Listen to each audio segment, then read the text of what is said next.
Hello students, welcome back to my class learn with Shilpa. So अब हमारा interaction बहुत long time के बाद हो रहा है due to some my personal reason. कुछ रीजंस थे। बट अब हमारी क्लास रेगुलर रहेगी ऑन टीचिंग। जितना भी हमारे टीचिंग के अभी एग्जाम्स आ रहे हैं, मैं पूरी पूरी कोशिश करूंगी कि मैं उस पर अपडेट देती रहूं आपको, प्लस उसकी तैयारी कराती रहूं। जैसे कि हम टीचिंग के लिए अप्लाई करते हैं, सीट हमने अपना AWE है, सी टेट वगैरह में CDP की प्रैक्टिस करते हैं।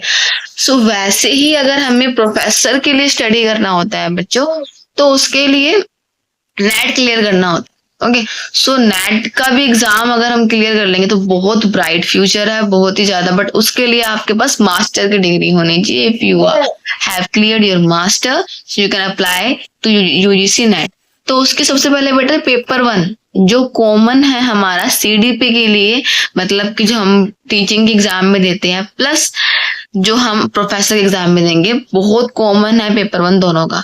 इसीलिए यहाँ से आपकी यहाँ पे CTET की CDP की तैयारी भी हो सकती है, प्लस आपके नेट के पेपर 1 की भी तैयारी हो सकती है। ओके, उसकी क्लास हम शुरू करते हैं। जैसे कि इसमें दे रखा है टीचिंग एप्टीट्यूड। तो आपका जो पेपर 1 में होता है वो teaching aptitude, okay, and reasoning, plus हमारा आता है टीचिंग एप्टीट्यूड, रीजनिंग एप्टीट्यूड और हमारी रिसर्च एप्टीट्यूड।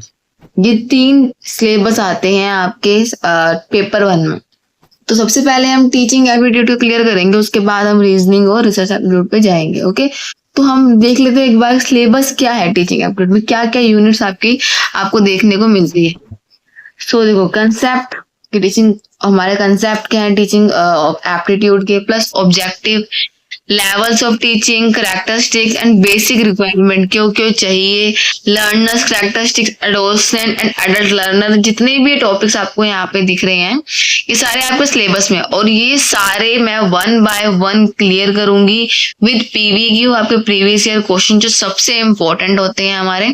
ठीक है बेटा, और जितने भी यहाँ पे आपको दिख रहा है MOOC, LMS, जितने भी basic concept plus advance concept, जितने भी सारे हैं यहाँ पे इस क्लास में क्लियर करे जाएंगे। इस सिलेबस को आप देख लें, लिख लें, ताकि आपको भी ये रहेगी मुझे ये क्लियर करना और कौन कौन से टॉपिक क्लियर होते जा रहे हैं। ओके, तो सबसे पहले हम टीचिंग का ही लेके चलते हैं। तो टीचिंग एप्टीट्यूड से पहले हम ये सीखेंगे कि टीचिंग क्या होता है। What is teaching?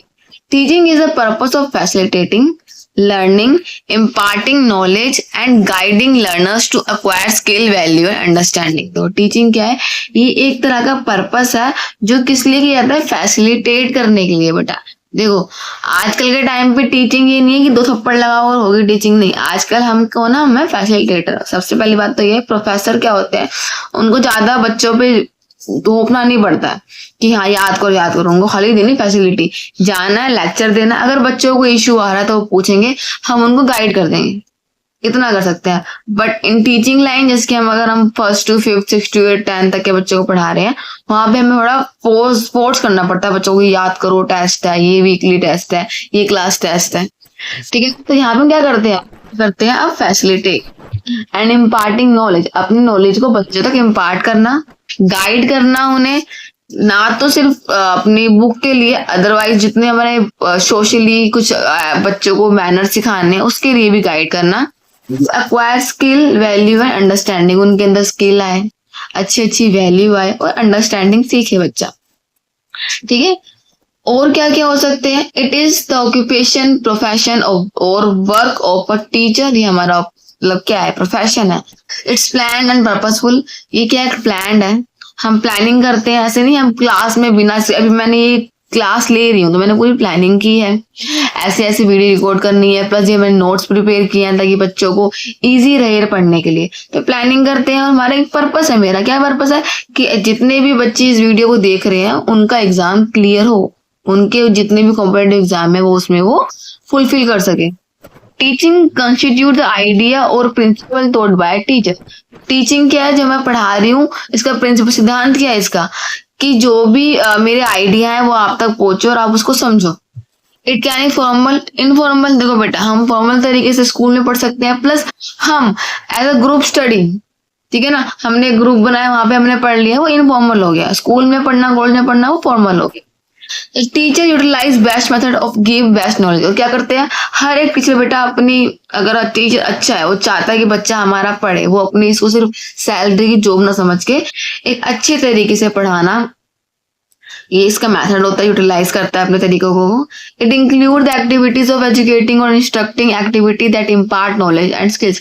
वो क्या करता है, इंस्ट्रक्ट करता है, एजुकेट करता है बच्चों ताकि उनमें अच्छी अच्छी स्किल्स है, नॉलेज है।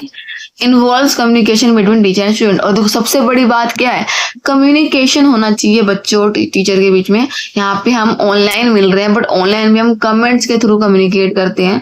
आपको कोई दिक्कत होती है आप पूछते हो, और मुझे अगर लगता है कि हाँ इसका हमें जवाब, बच्चे को कुछ दिक्कत आ रही है, मैं हैंड टू हैंड वहां पे रिप्लाई करके या फिर वीडियो के थ्रू आपको आंसर दिया जाता है। तो सबसे जरूरी क्या है, कम्युनिकेशन है। ये ऐसा आपका एमसीक्यू में क्वेश्चंस भी आएंगे, तो ध्यान रखना है कि मैं किस चीज पे ज्यादा फोकस कर रही हूँ।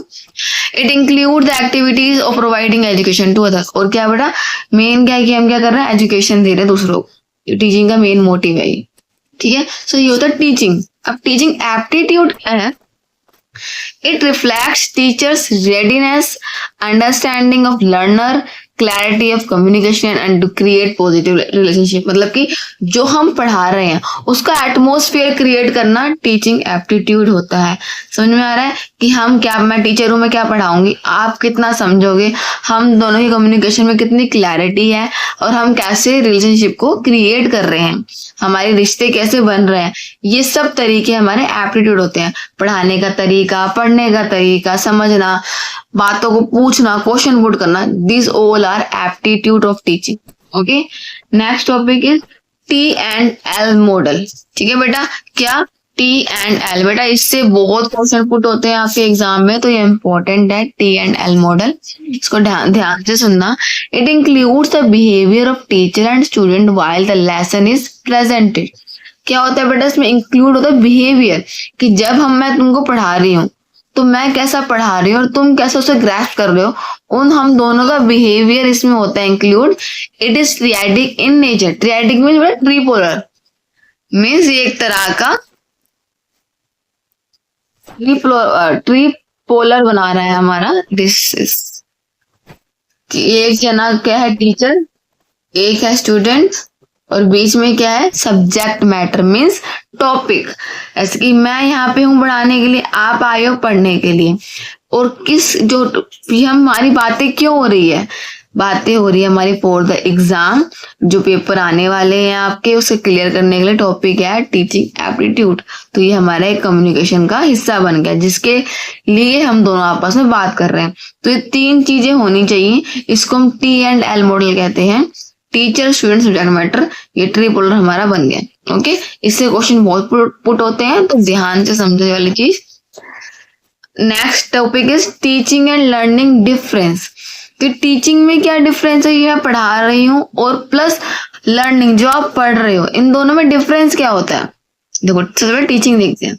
इम्पार्टिंग नॉलेज, मेन मोटिव क्या है टीचर का, कि जो भी मेरे दिमाग में है, जो भी मुझे पता है अपने सब्जेक्ट के बारे में, जो आप मुझसे पढ़ने आए हो, वो सब के सब वो ज्ञान मैं आपको दे सकूं, इम्पार्ट कर सकूं आपको। एक्सटर्नल है कि मैं दे रही हूँ, अपने अंदर नहीं रख रही बातों को, याद करना अपने अंदर रखना होता है कि हम पढ़ रहे हैं, ठीक है ना। इसका ऑपोजिट सारा लर्निंग में हो जाएगा बेटा, इसलिए आप एक चीज ढंग से समझ लो, उसका ऑपोजिट हमारा क्या लर्निंग है। इम्पार्टिंग नॉलेज एक्सटर्नल है। टीचर इज देखो बेटा मेनली टीचिंग में कौन एक्टिव होगा, वो पढ़ा रही है तो टीचर ही आपको एक्टिव है। Control by teacher, teacher control कर रहा है पूरा क्लासरूम को, कैसे कैसे पढ़ाना है, कैसे नहीं पढ़ाना। डिलीवरी ऑफ कंटेंट, जो भी कंटेंट है वो मैं डिलीवर कर रही हूँ, टीचिंग एप्टीट्यूड पढ़ा रही हूँ मैं आपको, कैसे कैसे आपको एग्जाम में आ सकते हैं टॉपिक, उसके बारे में। सोशल एंड इंटेंशनल, मैं इंटेंशनली पढ़ा रही हूँ, मेरा मन है, अपने इंटेंशन से। सोशली यहाँ पे मैं आई हूँ, देखो सोशली जरूरी नहीं है कि हम इंटरेक्ट करें आमने सामने, हम आजकल ऑनलाइन भी सोशली इंटरेक्ट कर सकते हैं, जैसे कि अभी हमारा हो रहा है। फैसिलिटेटिंग में आपको एक दे रही फैसिलिटी अपनी तरफ से, ठीक है ना, पढ़ने की। इसका अपोजिट लर्निंग में ग्रास्पिंग एंड अंडरस्टैंडिंग, कि आपका क्या काम रहेगा, जो हम पढ़ रहे हैं, जैसे कि अगर मैं किसी से पढ़ूंगी तो मेरा, अगर मैं लर्नर हूँ तो मैं ग्रास्प करूंगी वो क्या क्या मुझे पढ़ा रही है, कैसे समझा रही है वो। लर्नर्स इज एक्टिव, अब देखो पढ़ने के लिए कौन एक्टिव होना चाहिए, लर्नर। अगर मैं पढ़ाई, अगर आप सुन ही नहीं रहे हो, आप एक्टिव नहीं हो क्लास में, फिजिकली मेंटली एक्टिव नहीं है, तो कुछ फायदा नहीं है। तो लर्नर्स का एक्टिव होना जरूरी है पढ़ने के लिए। सेल्फ स्टडी, बेटा देखो अब कभी कभी क्या है, हम जरूरी नहीं टीचर से पढ़ाएंगे, हम खुद से भी स्टडी करते हैं। हम टीचर ने पढ़ा दिया, नोट्स बनाए, आपको घर जाके उसे खुद पढ़ रहे हो। सेल्फ स्टडी हो गया इंटरनल, या आप अपने अंदर पढ़ोगे, याद रखोगे दिमाग में, एग्जाम टाइम में उसको इम्पार्ट करके आओगे एग्जाम में। अक्वायरिंग नॉलेज, जो भी आपको नॉलेज है उसको अक्वायर करोगे अपने अंदर। अंडरस्टैंड, जैसे कि अगर मैं आपको कोई दे रही फैसिलिटी तो आप उसको समझोगे, अंडरस्टैंड करोगे। ठीक है बेटा, तो ये टॉपिक है basic.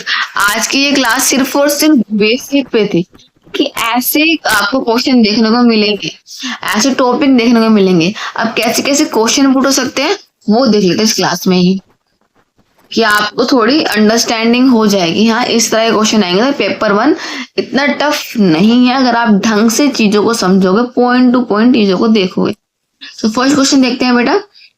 The phrase T&L model of teaching implies that, ये T&L मॉडल जो है वो किस पे इम्प्लाइज करता है, वो क्या मोटिव है इसका।